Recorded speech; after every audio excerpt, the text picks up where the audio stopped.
In this chapter, section 6.10, we're going to learn about functions and their graphs. We have two parts. The first part is talking about functions, and we're going to also talk about quadratic equations. So what you will learn in this section is how to write a linear function, how to graph linear functions, how to write quadratic functions, and how to graph quadratic functions. A relation is any set of ordered pairs, which we would call x, y. A function is a special type of relation where each value of the independent variable x corresponds to a unique value of the dependent variable y. So, for each variable x, there is only one value for y. Domain is the set of values used for the independent variable, and the range is the resulting set of values obtained for the dependent variable y. So in our picture, we have a set of values for n. In this case, n is our dependent variable in our function. And as we put the numbers into n, we get the range values for c. So, for example, our domain starts out at 0. 0 times 1.29 is 0. 1 multiplied by 1.29 is 1.29. 2, for example, multiplied by 1.29 gives us a c value of 2.58, and so forth. So our domain is all the values that I put in for n, where c is all the values for the range, is the values of the result of our function.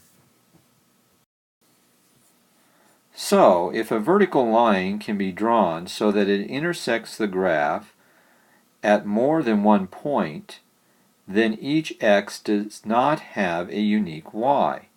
But if, in fact, I draw the line and, like an example where I have the red line, if I only touch the graph at one particular point, for each point along the function, which is in green, then in fact I do have a function. And in fact, in this case, the vertical line test shows that I have a function. The graph of any linear equation of the form y equals ax plus b, or mx plus b, will pass the vertical line test, so that the equations of the form y is equal to ax plus b are linear functions. Therefore, we can write a linear function in the terms of new notation. Our notation is going to be f of x is equal to ax plus b, since f of x means the same as y. We say f of x is the function of y, or the function of x.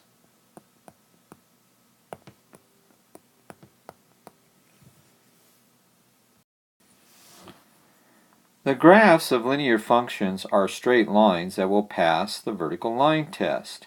Recall, linear functions can be graphed by plotting points by using the intercepts or by using the slope and the y-intercept.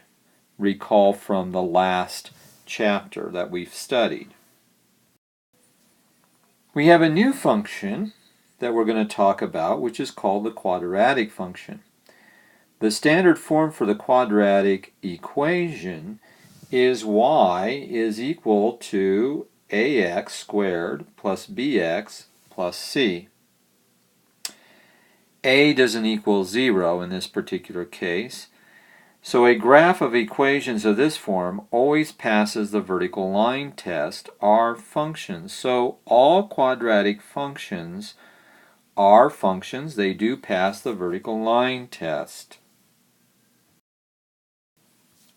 So therefore, any equation of the form y is equal to ax squared plus bx plus c may be referred to as a quadratic function.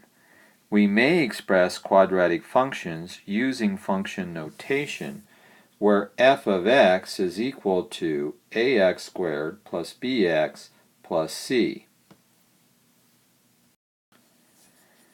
The graph of every quadratic function is a parabola.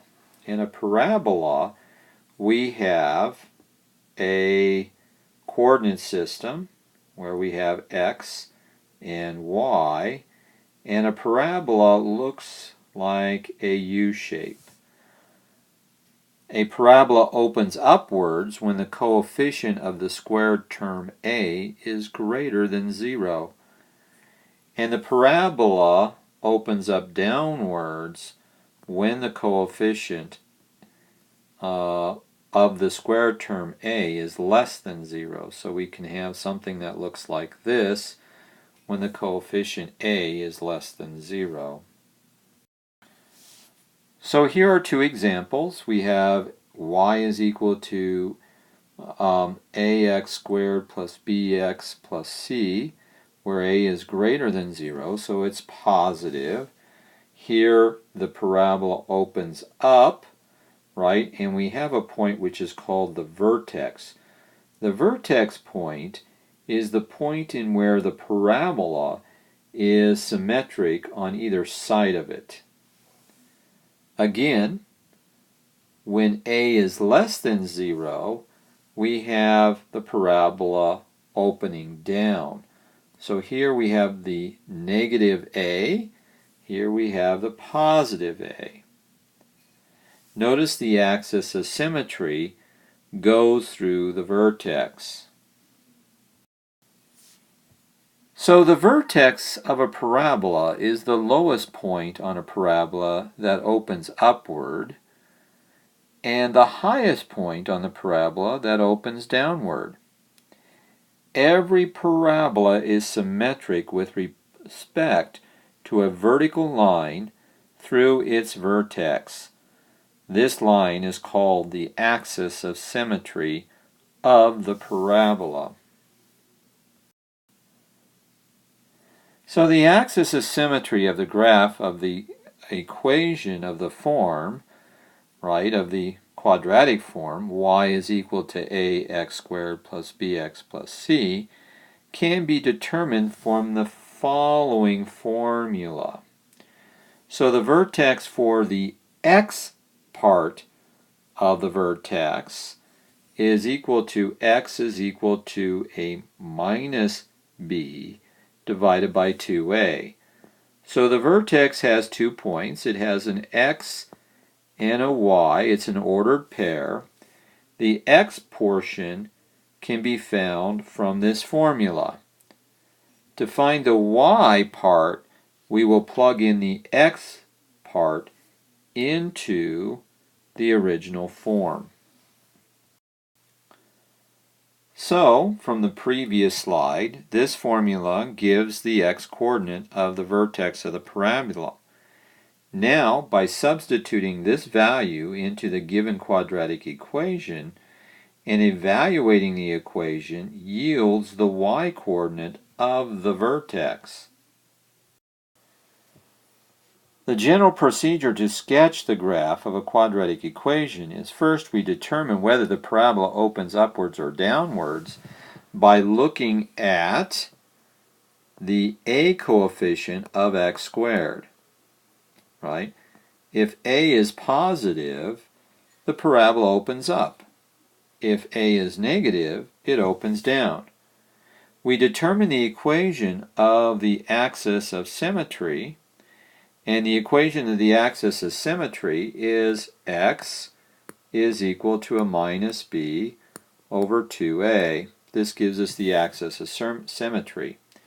Now we determine the vertex of the parabola by plugging in the x variable that we had just received into y is equal to ax squared plus bx plus c into that equation to get the y variable.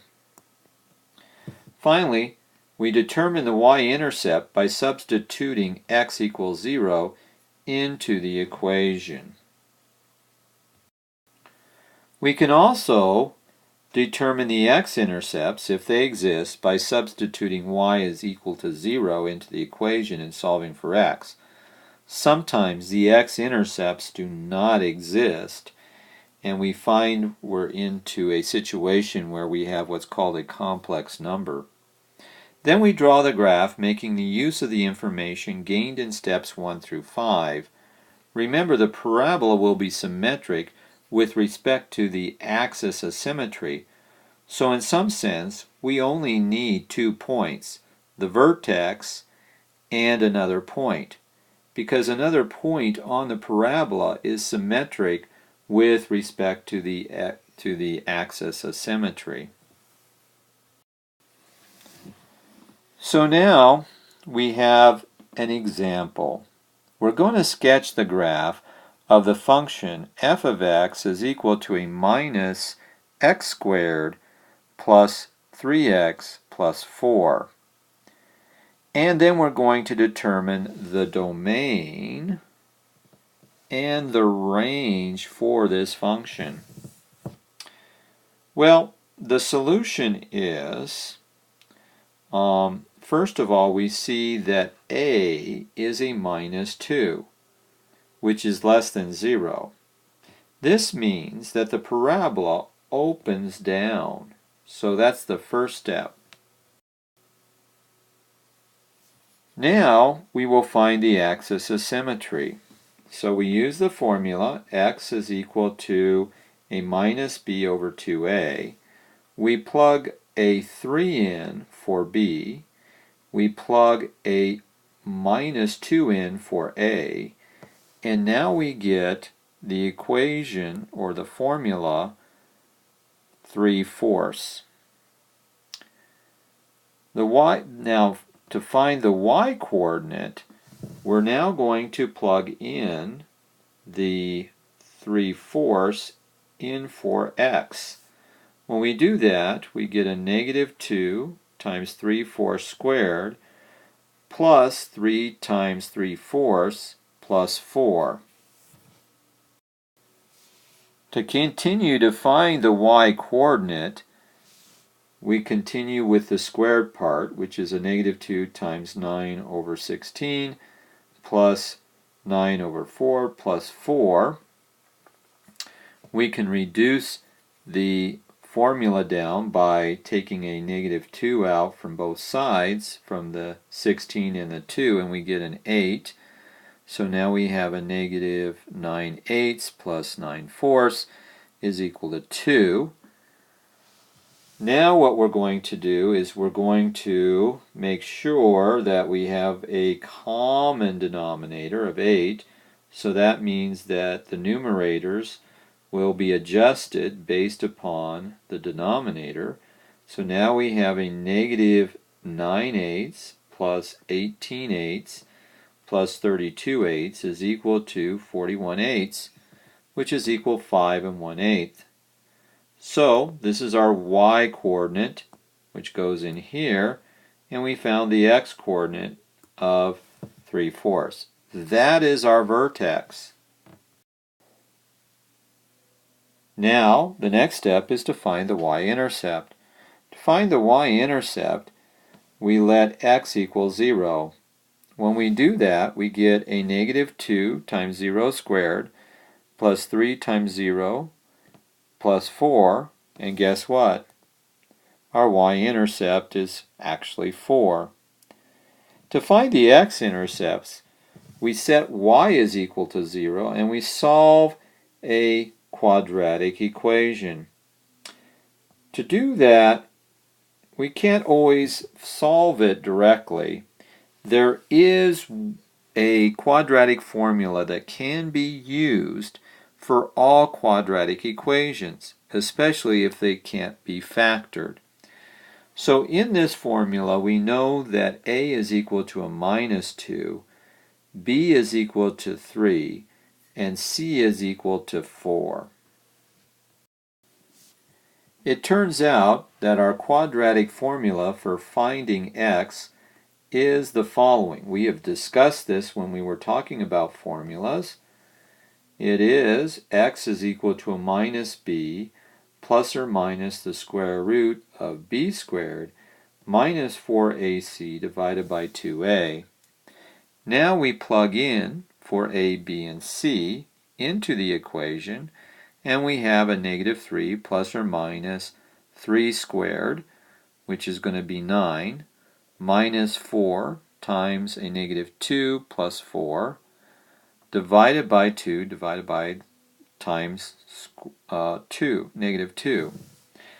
Well, we end up with a negative 3 plus or minus 9 plus 32 divided by a minus 4. And we see we have a negative 3 plus or minus the square root of 41 over 4. And we use the fact that the square root of 41 is 6.4.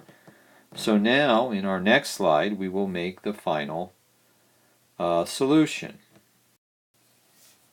So in this case, we'll put 6.4 in for the square root of 41. That's an approximation. So we have 3 plus 6.4 divided by negative 4 is equal to 3.4 divided by 4, which is equal to a negative 0.85. When we do the negative part, we have negative 3 minus 6.4 divided by 4 is a negative 9.4 divided by 4, which is approximately equal to 2.35.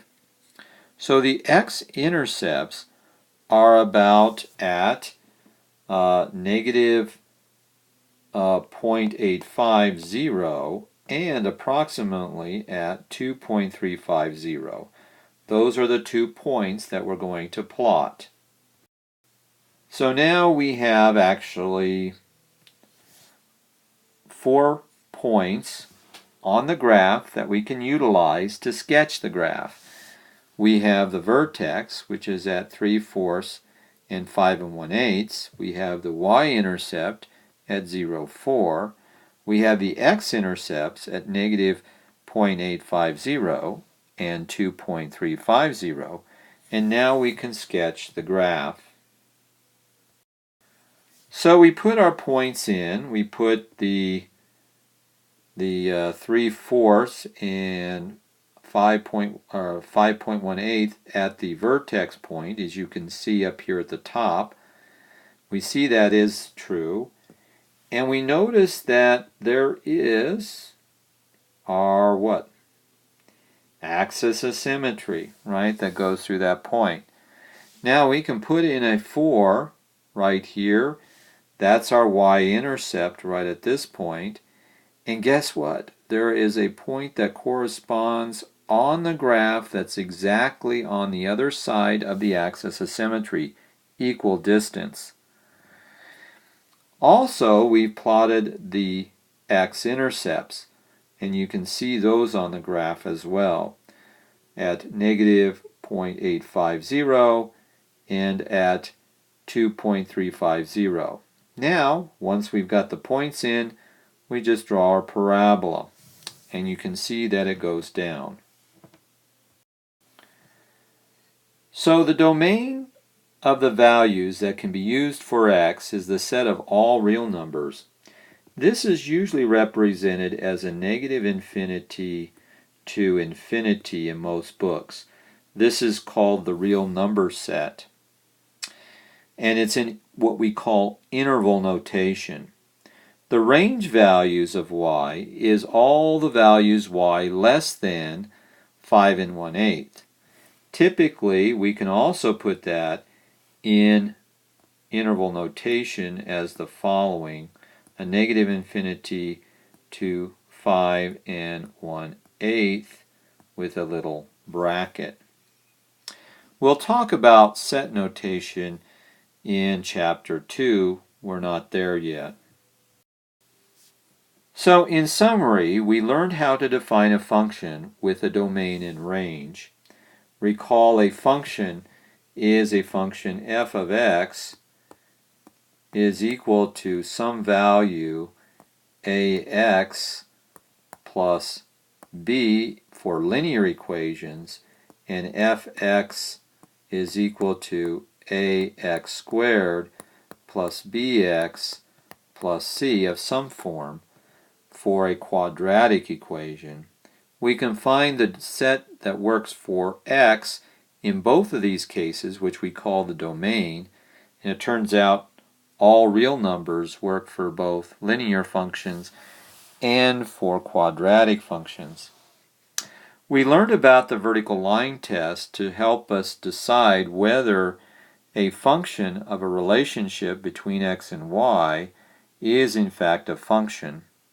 We learned about the quadratic equations, which we have shown up here, ending up being a quadratic function. And we learned how to graph quadratic equations. So in the next chapter, we're going to talk about exponential equations and functions. That concludes part 1 of chapter 6.10.